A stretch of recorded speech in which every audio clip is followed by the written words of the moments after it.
Hola, cordial saludo. Mi nombre es Eva Rodelo, soy estudiante de psicología. Actualmente estoy cursando noveno cuatrimestre en la Universidad Iberoamericana y el día de hoy les voy a realizar una presentación donde estaré hablando sobre los procesos de la percepción, abordando cuatro puntos clave como la transducción, el procesamiento subcortical, el procesamiento cortical en la corteza cerebral y finalmente los principales tipos de agnosia.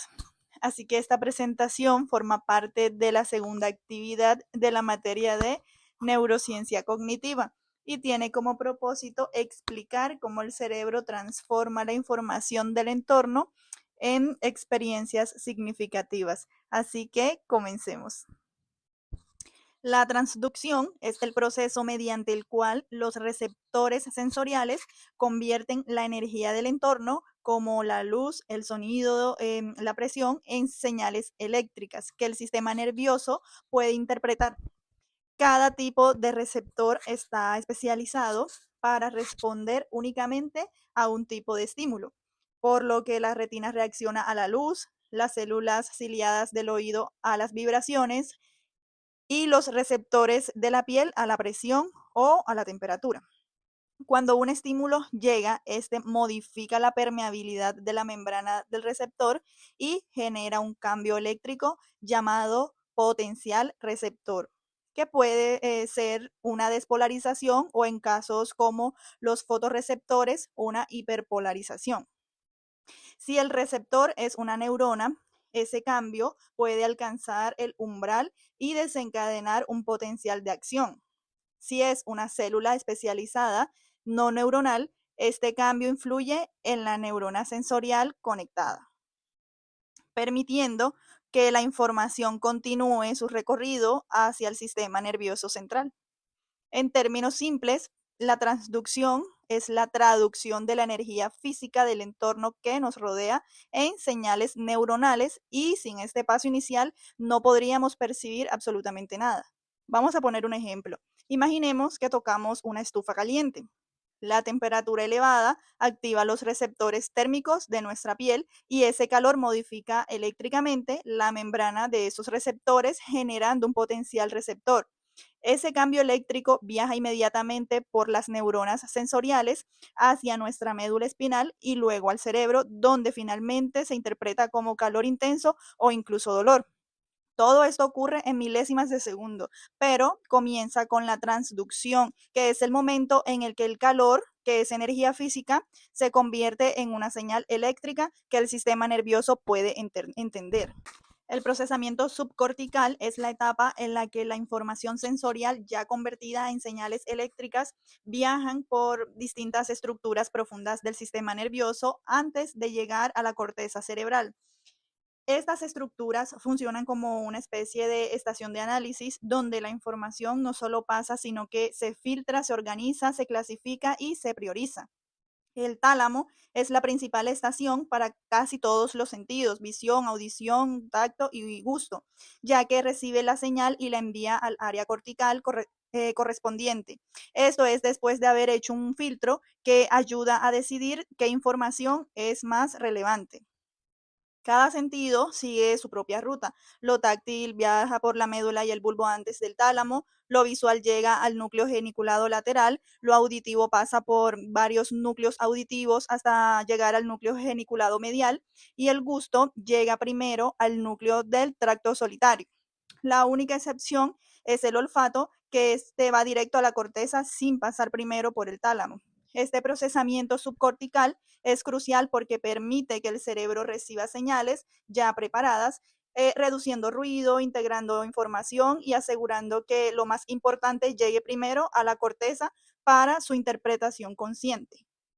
Vamos a imaginar que escuchamos un ruido fuerte mientras estamos concentrados estudiando. El sonido entra por nuestros oídos, llega a los núcleos cocleares y después viaja hacia otras estaciones subcorticales hasta llegar al núcleo geniculado medial del tálamo. Allí el tálamo decide que este ruido repentino puede ser importante para nuestra seguridad, por lo que prioriza esa señal y la envía rápidamente a la corteza auditiva. Gracias a este primer filtro subcortical, nuestro cerebro reacciona en milisegundos, giramos la cabeza, nos alertamos o interrumpimos lo que estamos haciendo y dirigimos nuestra atención hacia ese sonido. Sin este procesamiento previo, la corteza recibiría información desordenada y tardaríamos mucho más en responder. El procesamiento cortical ocurre cuando la información sensorial finalmente llega a la corteza cerebral, que es donde se realiza un análisis muchísimo más complejo y detallado.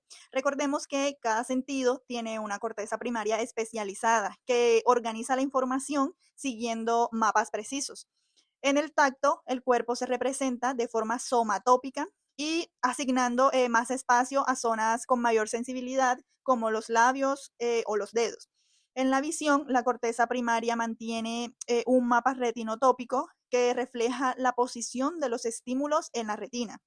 Y en la audición, la organización es tonotópica, ordenando las frecuencias desde grave hacia las agudas. El gusto y el olfato también poseen áreas primarias propias donde se inicia el análisis básico.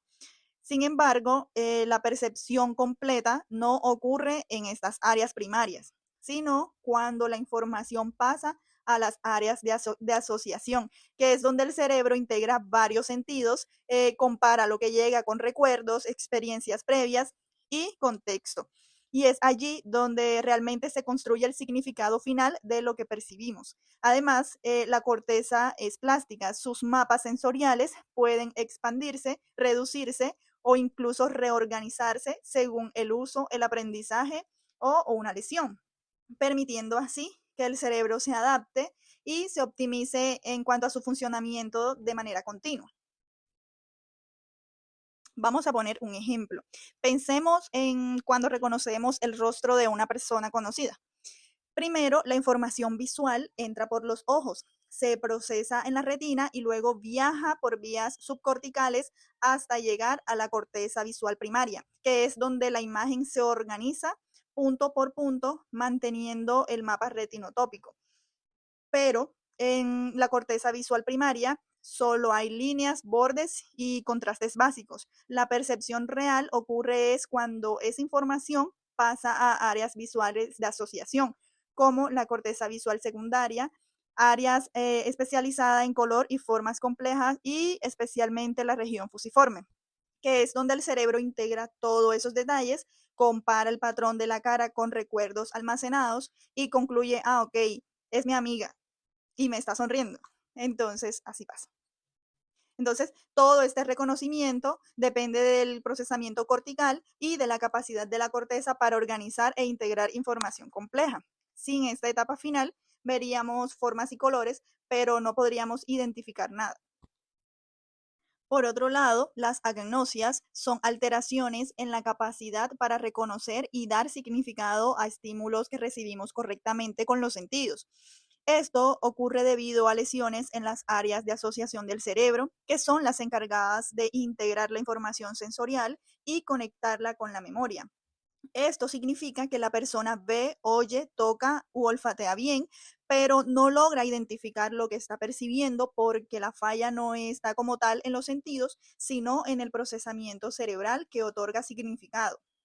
Este trastorno puede afectar cualquier modalidad sensorial: vista, oído, tacto, olfato o gusto, y presentarse de forma específica como la agnosia visual para objetos, que es cuando la persona ve un objeto pero no sabe qué es, la prosopagnosia, que es la incapacidad para reconocer rostros familiares, la simultagnosia, que es cuando solo se perciben partes sueltas y no el conjunto, las agnosias auditivas, que es la incapacidad para reconocer sonidos o música, las agnosias táctiles como la asterognosia, que es cuando no se reconocen objetos por el tacto, o las agnosias olfatorias, que es cuando no se identifican olores a pesar de ser percibidos.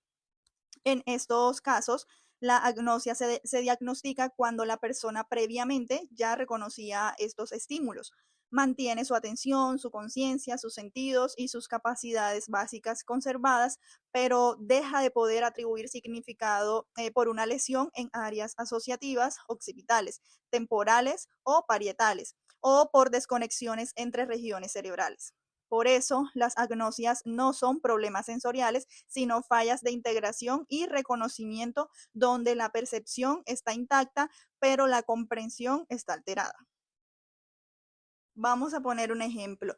Imaginemos a una persona con agnosia visual para objetos. Ella ve una llave, sus ojos funcionan bien, ella ve bien, detectan incluso la forma, el color y el brillo del objeto. Sin embargo, al mirarla dice, veo una pieza metálica alargada, pero no sé qué es ni para qué sirve. Si tú le colocas esa misma llave a esta persona en la mano, ella puede tocarla y decir, ah, correcto, esto es una llave, porque la reconoció mediante el tacto. Esto demuestra que la percepción visual funciona, pero la capacidad de dar significado visual a lo que es, esto es realmente lo que está dañado.